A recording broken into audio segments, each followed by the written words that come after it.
Ano ang rapture? Bakit isa ito sa pinakamalaking kaganapan na mangyayari sa kasaysayan ng tao? Ano nga bang magiging resulta kapag nangyari ito? Ano ang impact nito sa buong mundo?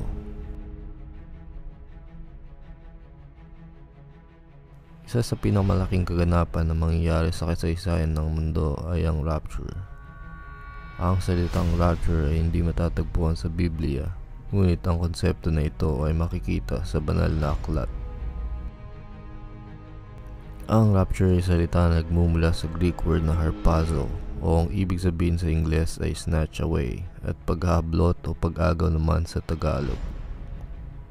Ang rapture ay ang pagbaba ng Panginoon mula sa langit upang ibangon muli ang mga namatay sa Kanya, at kasunod naman ang mga natitirang buhay na tapat na nananalig at mga banal sa paningin ng Panginoon. Ayon sa aklat ng una Tesalonica 4:16 hanggang 17, sapagkat ang Panginoon mismo ang bababa mula sa langit ng may sigaw, may tinig ng arkanghel, at may trumpeta ng Diyos, at ang mga namatay kay Kristo ay babangon muna. Pagkatapos, tayong nabubuhay na natitira ay aagawin kasama nila sa mga ulap upang salubungin ng Panginoon sa papawirin, at sa gayon ay makapiling natin ang Panginoon magpakailanman.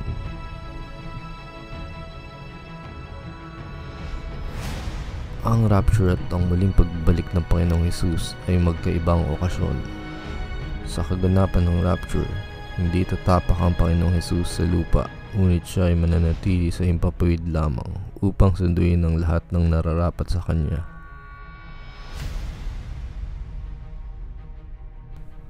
Ang rapture ay ang pagsagip ng Panginoon sa mga tapat sa Kanya bago magsimula ang Great Tribulation. Ang rapture ay ang gantimpala ng Panginoon sa mga banal sa paningin niya upang iiwas sila sa sasapitin ng mundo sa kamay ng Antikristo at sa paghukom ng Panginoon sa mundo at mga naninirahan dito. May mga katanungan na nabubuo sa kaganapan ng rapture. Isa sa mga tanong na ito ay, kung ang mga namatay na ay babangon at ang unang aakyat sa himpapawid sa kaganapan ng rapture, ibig ba sabihin nito ay nanatili ang espiritu sa lamang lupa o sa mundo? Ang kaluluwa ng namatay na tao ay may pansamantalang pinupuntahan.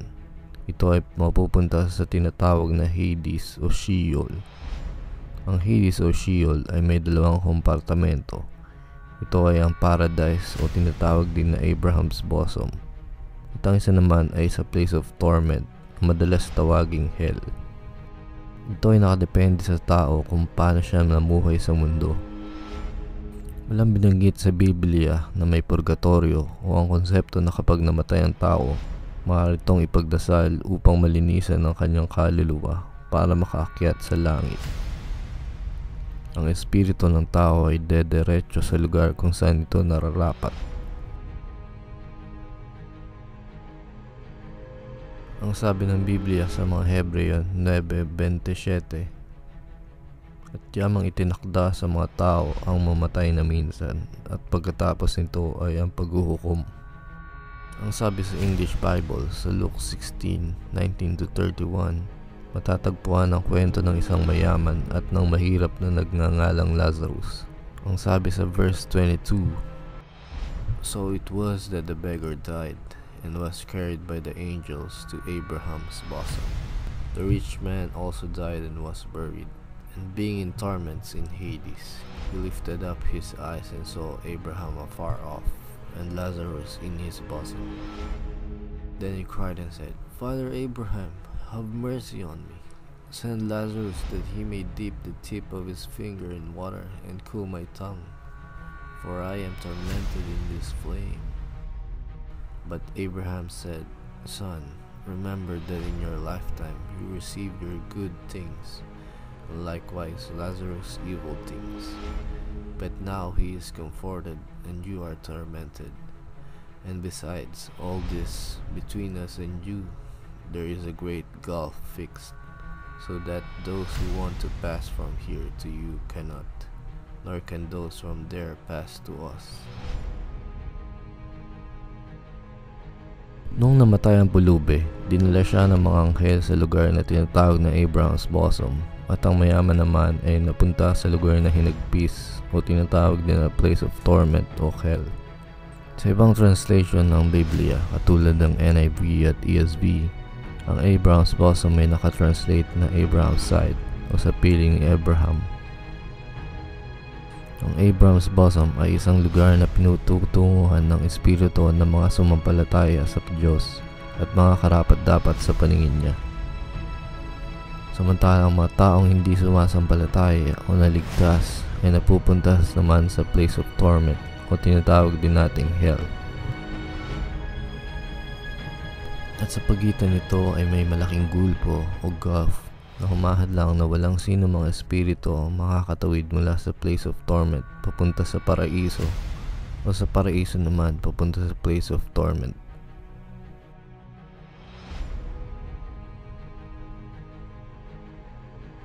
Ang mga lugar na ito ay maaaring lugar na pupuntahan ng mga espiritu ng mga lahat ng namamatay upang manatili doon hanggang sa araw ng rapture at paghuhukom.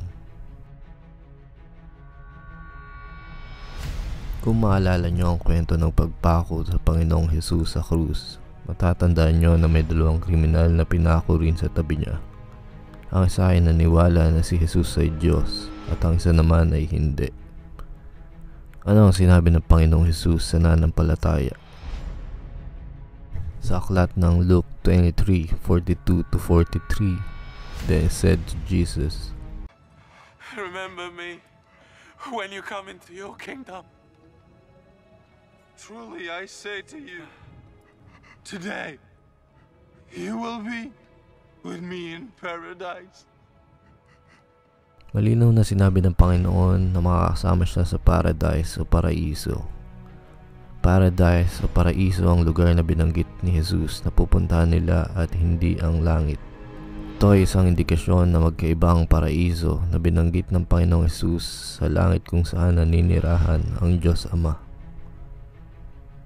Kung susuriin niyong mabuti, nang nabuhay ng muli si Jesus pagkatapos niyang mamatay sa loob ng 3 araw, sinabi niya kay Maria Magdalena sa John 20:17, Jesus said to her, "Touch me not, for I am not yet ascended to my Father.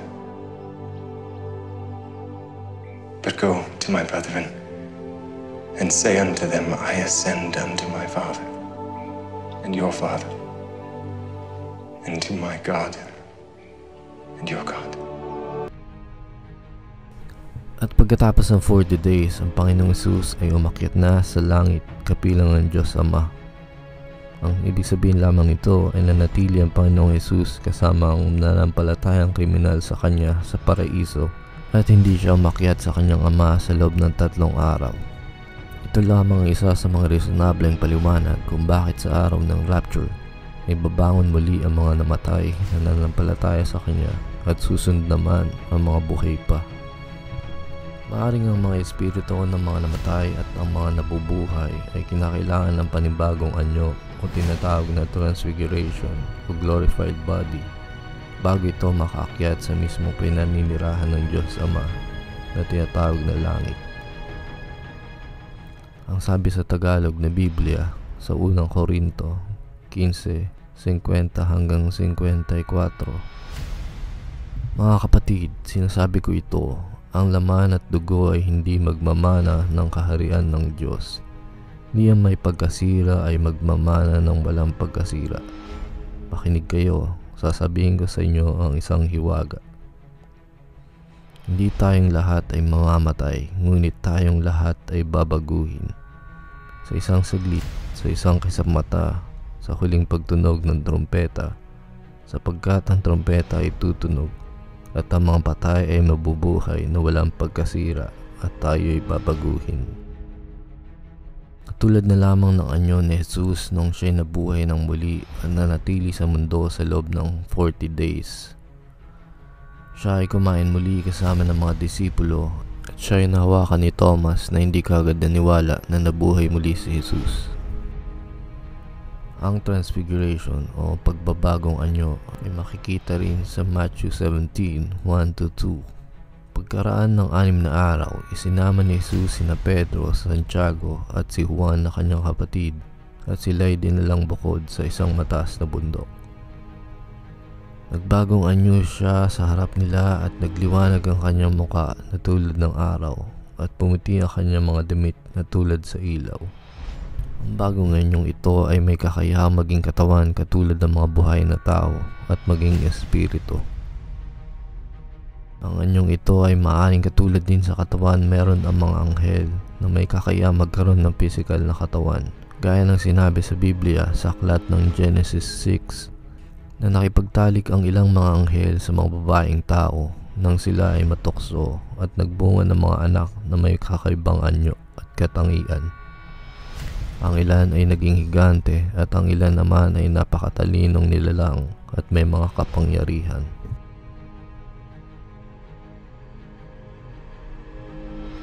Ang sabi ng ibang eksperto sa biblical studies, ang rapture ay magaganap bago magsimula ang Great Tribulation. Ang iba naman ay naniniwala mangyari ito sa katapusan ng Great Tribulation. Ang rapture ay makakapekto sa buong mundo. Makakapekto ito una sa emosyon ng mga taong may iwan, sa mga taong hindi naniwala kay Jesus, sa mga taong inakala nila ay ililigtas sila ng mga buting gawa at ang pagiging deboto sa simbahan. Sa mga taong inakala nila na ang reliyon ang magliligtas sa kanila. Sa mga taong alam ang tungkol sa rapture ngunit binaliwala ito. At lalong-lalo na sa mga Kristiyanong may iwan na natutulog ang pananampalataya o gumagawa ng kasalanan na sadya at walang pagsisisi.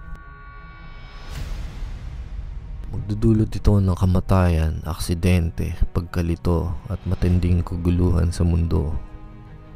Ano na nga lang ang mangyayari kung isa sa na-rapture ay nagmamaneho ng sasakyan, ng behikulong pampasahero, ng bus, ng truck, o ng eroplano may karga ng 200 mahigit na tao sa himpapawid?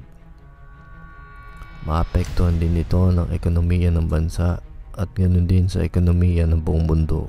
Ito ang maaaring pagkakataon ni Antikristo bilang mamahala sa ekonomiya ng mundo at magtayo ng isang gobyerno at reliyon.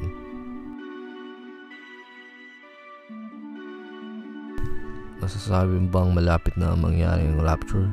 O nagtitiwala ka sa isip mo na matagal pa ang rapture at katapusan ng mundo?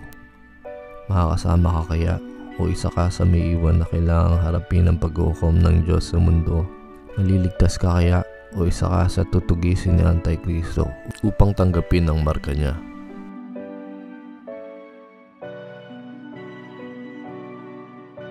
Huwag tayo magbaka sakali. Ayusin natin ang relasyon natin sa Panginoon at siguraduhin na kapag nangyari ito, tayo ay makakasama. Maging handa tayo dahil hindi natin alam kung kailan ito mangyayari. Maging handa tayo dahil hindi rin natin alam kung hanggang kailan na lang ang buhay natin sa mundo.